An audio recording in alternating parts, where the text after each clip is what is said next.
Good morning, noon, evening or night, depending when you're watching this video. My name is Alegende and welcome back to World of Tanks and the greatest of games video series, in which another display of several good games with a particular theme. And this theme is unusual great performances, because in these games you're gonna see that, well, it's not really that clear that either the player, the tank or the circumstances allows the games to be actually kind of great and have a very decent amount of results in it. So we are starting off with Guardian 1972 in his Super Hellcat on the map Westfield. And immediately he is going towards a somewhat risky position, although he does have a very good range for enemy tanks who are rushing the K0 position, and the enemy tanks who are rushing that position via the 0 line. However, you see Guardian 1972 play a little bit unusual, like right there you saw quite a weird dip of his aim circle, and looking closer at his actions with his computer mouse, doesn't have a lot of space to move around, for the mouse to move around, so it looks like he's constantly raising the mouse back off the ground in order to, well, move further along. Something you see often when you play artillery and you don't use your right mouse button to click on the minimap and instantly go towards that position. Another weird thing is that he's right now aimed 30 times the normal sight, and I think this has to be a mod, right? Because I believe that in normal World of Tanks it doesn't go any further than 60 times, but somehow he has 13 times, and it can be handy, especially when you're sniping like that, but on moving targets you do need to give a lot of lead. So another unusual thing, unusual strategy, but he does hit several shots nonetheless.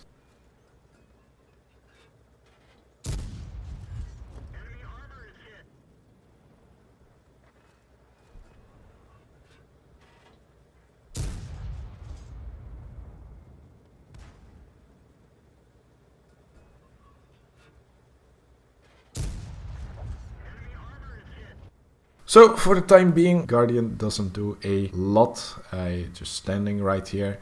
Not really the kind of a neutral strategy right here. He can also help his team around at the north in order to push that flank harder, but staying here does allow him to spot potential enemies who are rushing again at K0, from K0 over the K line. However, it's risky though, because when he gets rushed through the middle, the enemy tanks who are at the 0 line or at the K line at the moment have all shots at him. So I would be a little bit more comfortable moving slightly further back in order to, well, have at least some solid cover. After a while, Guardian does spot the enemy T-3485, but does something which I don't really expect right here. He didn't auto-aim, and it's a very good example right here. He still doesn't auto-aim and he misses his shot. I have to admit that I use auto-aim a lot, and there's a very good reason for it, because auto-aim allows your aiming reticle to be exactly aligned with the center of the enemy tank mass, so you have the highest chance of hitting.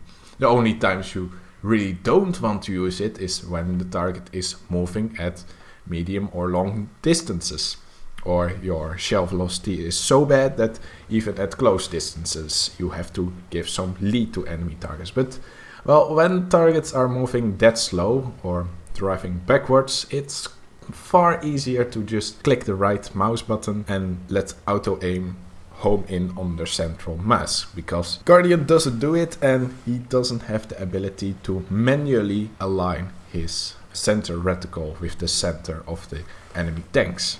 So after staying here for a while, Guardian finally moves up a little bit further alongside with a few of his heavy tanks.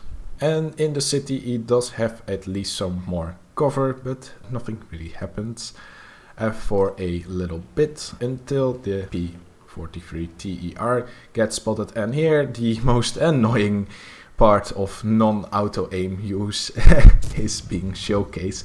Because right here he could have hit maybe 2 shots. Maybe the first one was a little bit more difficult with auto aim, but at least that second shot he really could use auto aim. If a target is pretty much non-moving in your vision or moving either closer to you or away from you, but not horizontally, it's far better to use auto aim. So at that moment I was a little bit on my nerves at Guardian here from why don't you use auto aim?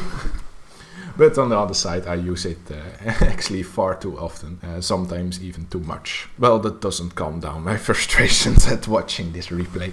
And a little bit later, yet another other case of not using auto aim, although he now is at least aiming at the center mass of the enemy. So being quite carefully up to now, Guardian realized that he has to help out more in order to win the flank and win the game. So he pushes alongside the T-78 to shut down the enemy TOC.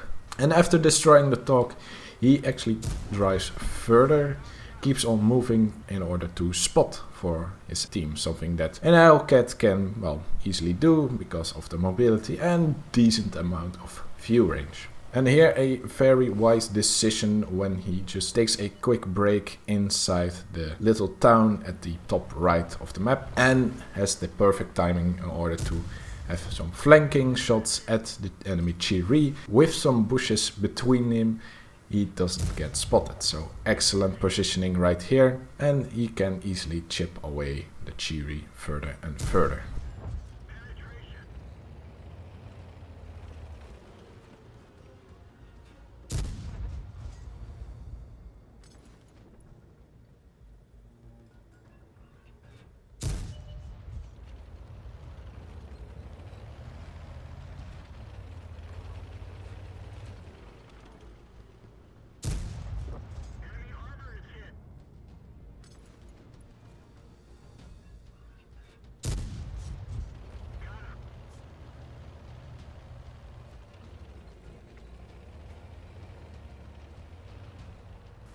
So after destroying the Chiri, Guardian drives further in order to spot the artillery, who is getting shut down quite quickly.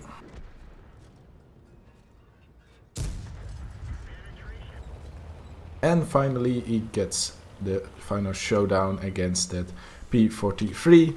But before the game ends, Ronald does have a little weird moment right here, where he somehow misses his shot, and after looking closely at the replay, his first shot was just a unfortunate RNG accuracy shot into the ground, but his second shot he does have a little bit, he is just a little bit too late on the reaction when he realizes he actually has some profile to fire at, but was just not quick enough on the mouse button. Nevertheless, he did well above 3000 damage with a tier 7 is kind of good, and also a nice, a decent 1500 spotting damage, which actually allows him to complete the first alliance mission with honors for the Excalibur.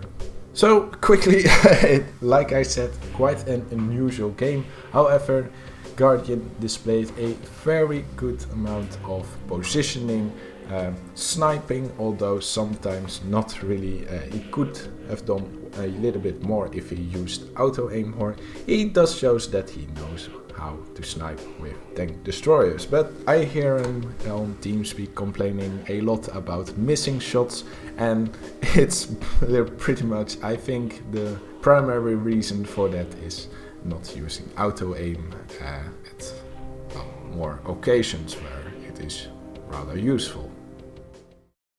Then we are moving on towards our second replay, which is showcasing Lucky 71 in his SU-100M. And this great game is kind of unusual in a whole different perspective, Because, well, Lucky 71, I'm not going to say that he has done, well, a kind of a bad tactic, but he is going to play the ultimate tank destroyer tactic, and that is sitting in one location for almost the entire battle, which in a tank destroyer is rather a good thing to do. It doesn't really give you a lot of exciting gameplay, but it does the job, and after a while it accumulated well over 3000 damage. Again, at tier 7, that's kind of good.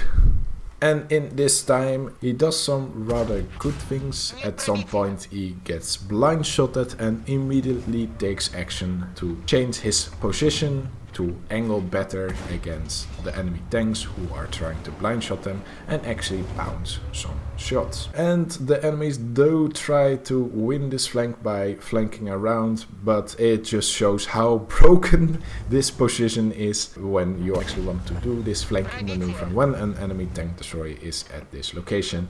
Well, there are just too many bushes in order for the TD not to get spotted, and if he gets spotted, there's still a building he can hide behind. But even though that heavy tank number 6 should have known that Lucky was here, but yet he still went along and got destroyed. So, like I said, it goes very well at this location for Lucky 71. However, with the rest of his team, it doesn't really go that well.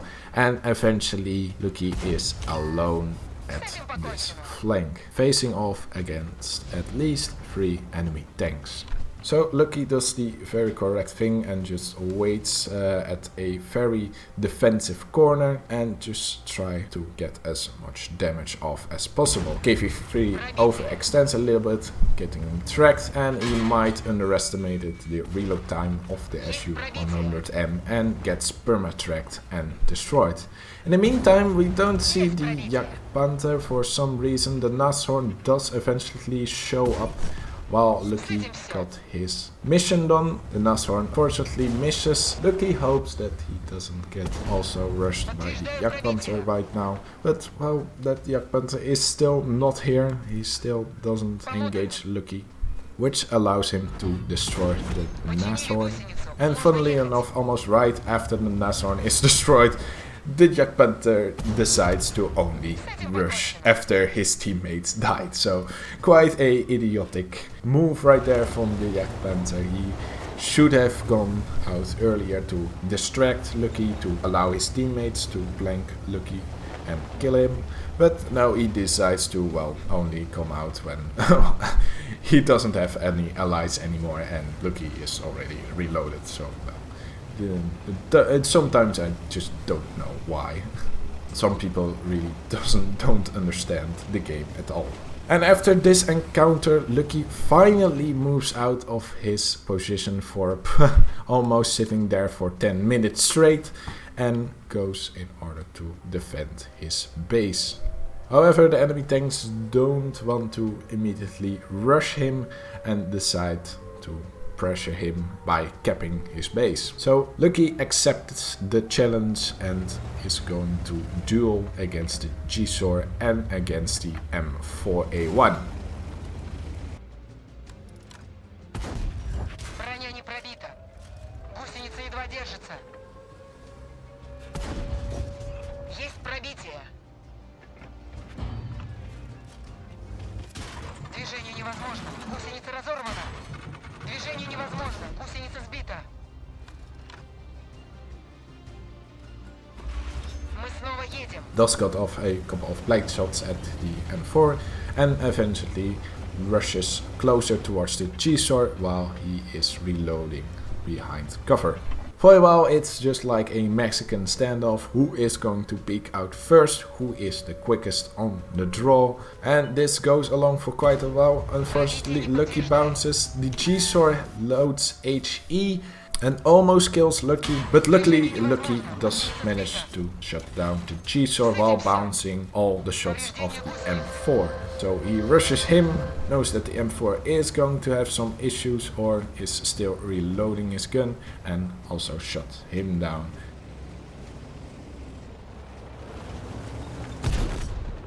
Уничтожили.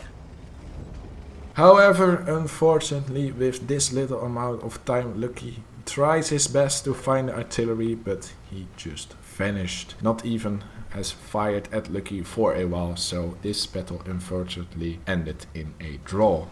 So in this battle, quite unusual to get, it's quite a usual strategy for TDs, but not to get a extreme high results out of sitting at a one location for most of the time. Yes, you get decent results, but in this battle you also saw how Lucky does adapt to the situation quite well, even though he doesn't really have to do that much. That encounter against the 3 enemies, even though they weren't the smartest, he did know when to angle correctly, when to fire his gun and be almost sure to hit the tracks, especially against the KV-3, and at last the duel against the G-Sor and the M4, which showcased that Lucky 71 really does know when to fire when he has enough of a profile of the enemy tank to fire at. However, it is still unfortunate that it got into a draw.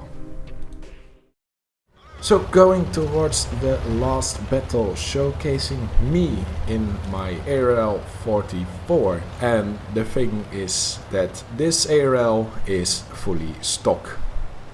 Stock gun, stock turret, stock engine, stock everything. And the reason for this is that I was trying to get as quickly as possible through tank lines, exchanging as much blueprints in order to get all the tanks for 0 XP, but I still wanted to play just a couple games in order to get as much XP from first victories of the day, in order to research all the modules in order to get towards the next tank that is reduced to 0 XP in cost. So this was actually the first battle in my ARL 44, and the end results may surprise you.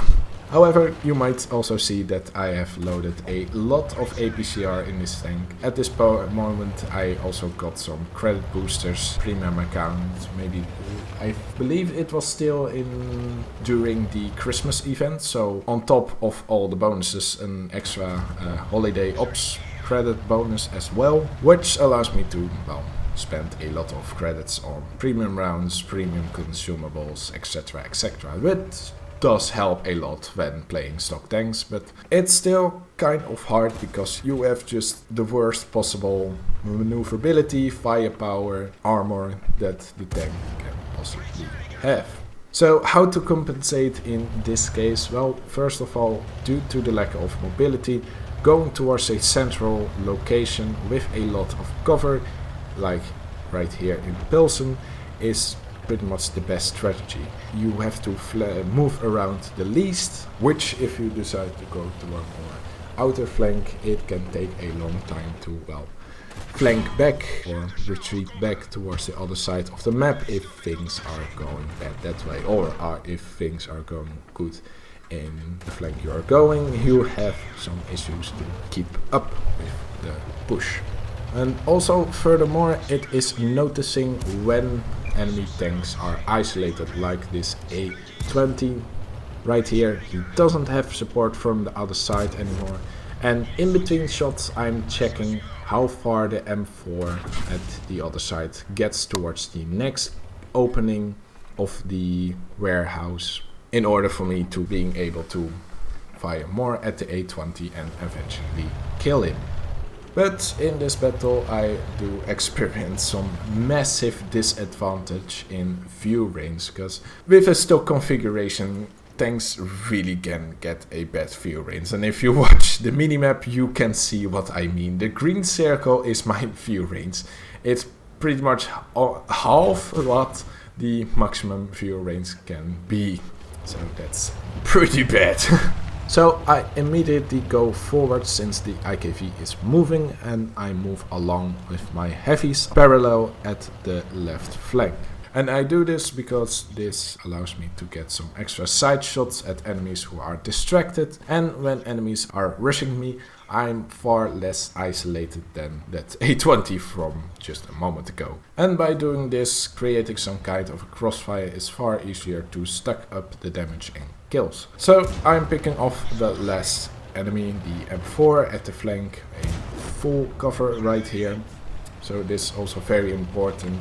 Going from location to location, you have to make sure that you are always at a position where you have enough cover or enough possibilities to pull back when necessary, or be just able to get some support fire from your teammates. So right here, a weird arty encounter. I didn't spot him until I was very close. He still fire at me. I fire some HE, which of course doesn't work that good, because it's an arty, because reasons. So yeah, weird counter right there, but he gets destroyed nevertheless. But now I am a bit stuck. A Jackson is pretty much hiding at A6, and so I can't move forwards in order to rush the KV-1 at the front. So I'm doing right here, which is, well, kind of weird, outflanking. Yes, even in my stock heavy tank I can now outflank, because the outflanking maneuver isn't that long and I still have plenty of time. It isn't that my fellow teammates are already right on top of the enemies, so doing this flanking maneuver they don't have the time to, well, snip away at the enemies or just rush over them and move further along while I am just left behind in the dust.